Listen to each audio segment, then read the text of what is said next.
Hello guys! Hello Taurus! Welcome dito sa aking channel, Palaran 888. Welcome! Alamin natin kung anong messages, vibration, gabay, energy para sa inyong lahat.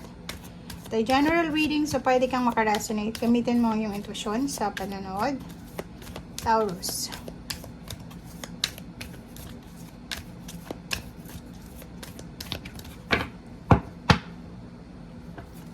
Okay, 1, 2, 3, 4, 5, 6. Okay. Taurus, ang dami mong aerial cards dito. Okay, Taurus.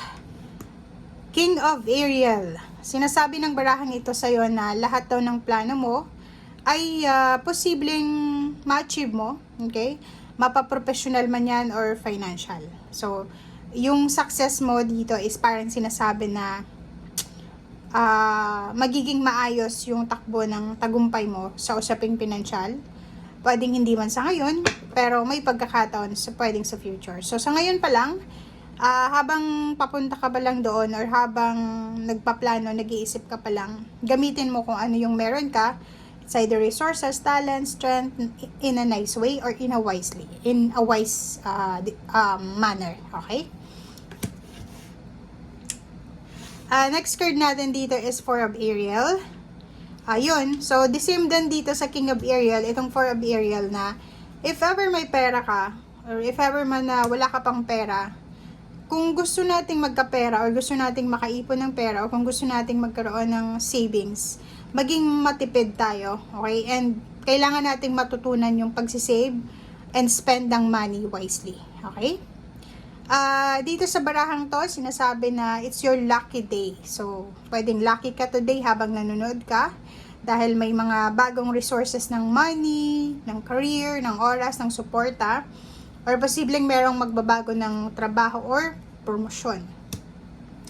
Next card natin is Page of Ariel.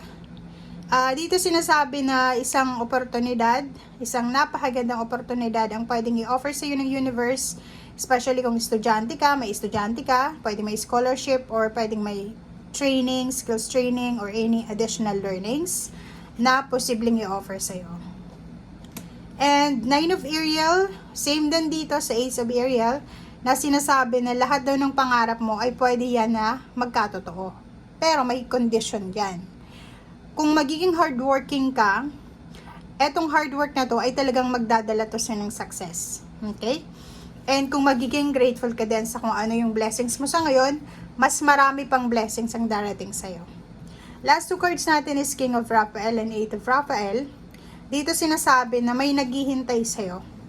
May naghihintay sa'yo na mas maganda sa mga darating na araw.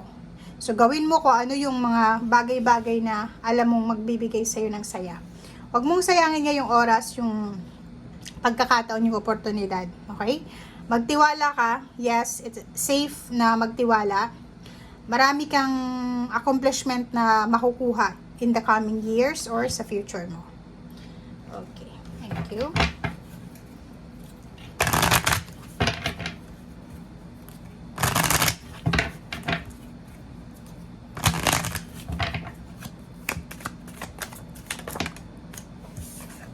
Okay, wow, right.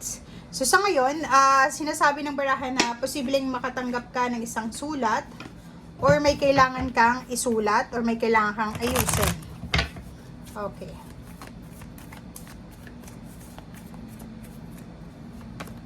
Okay, yun na nga. Pwedeng makatanggap ka ng isang sulat. Okay? So, comment down below if mayroon sa inyo dito, Taurus, na hinihintay. Pwedeng court decision, lump sum, may binibenta ka ba? Ari-arian, or kung ano pa man. Kasi ang sinasabi ng brasser dito, posibleng makakatanggap ka ng isang message from the court or pwedeng, kung may kaso ka na kinakaharap, pwedeng pabor sa'yo yung justice and pwedeng mabayaran ka sa oras, sa agravyo, ano ba yung tawag doon? Sa mga nasayang mong panahon, oras, or kung ano pa man. And yun na nga, you're lucky. Today, you're lucky. Pwede kang manalo, pwede mong ma-manifest yung financial success na minamanifest mo matagal na. So, kung tumataya ka sa loto, or pwedeng tumataya ka sa kung ano man na palakok dyan, or sabong, or, pero hindi natin in-encourage na magbisyo kayo Okay? So, sinasabi ng baraha sa'yo na swerte ka. Okay? Ito din, same din dito sa sudden wealth, ang 10 of Pentacles na, yun na nga, posibleng may makakatanggap ng lump sum of money. Limpak-limpak na sa lapi. Okay? So, wag kang sumuko. Diba? Wag mong isuko yung pangarap mo. Kasi maraming darating na pera sa'yo. Okay, 10 of Swords. May mga issues regarding emotional relationship na posibleng matapos na. So, if ever na nasasaktan ka na Taurus sa mga issues sa paligid mo, if ever may kaaway ka, siguro wag mong isuko. Okay? Kalma lang. Okay? Kita mo siya. So, sa pera, sobrang ganda ng baraha mo. Kasi sinasabi ng baraha na may possibilities dito na maraming darating na pera, mahawakan mo yung pera, matatapos mo yung paghihirap mo sa pera. May mga financial achievements kayo. May maayos na problema sa pera, may maayos na problema sa relationship or sa emotional or ano pa man. May mag-o-offer sa'yo ng trabaho, may mag-o-offer sa'yo ng pwedeng pagkakitaan. May darating na swerte dito. And 3 of Pentacles, may iba sa inyo ditong magbabalik eskwela, may magsi-seminar, may mag-aaral ulit, yun, balik eskwela, mag-aaral. Merong tawag dito, magtatanong-tanong kung saan yung may bakanting trabaho. And yung iba sa inyo dito is maayos yung kanilang financial problems. Magiging tahimik yung kanilang Marso para sa usaping pera. Masusolusyonan nila kung ano man ito. Okay? So, sinasabi ng baraha, lahat ng pagod mo, lahat ng sakripisyo mo, lahat ng mga pagsisikap mo, ay posibleng ibibigay sa'yo ng universe, yung kapalit, yung outcome.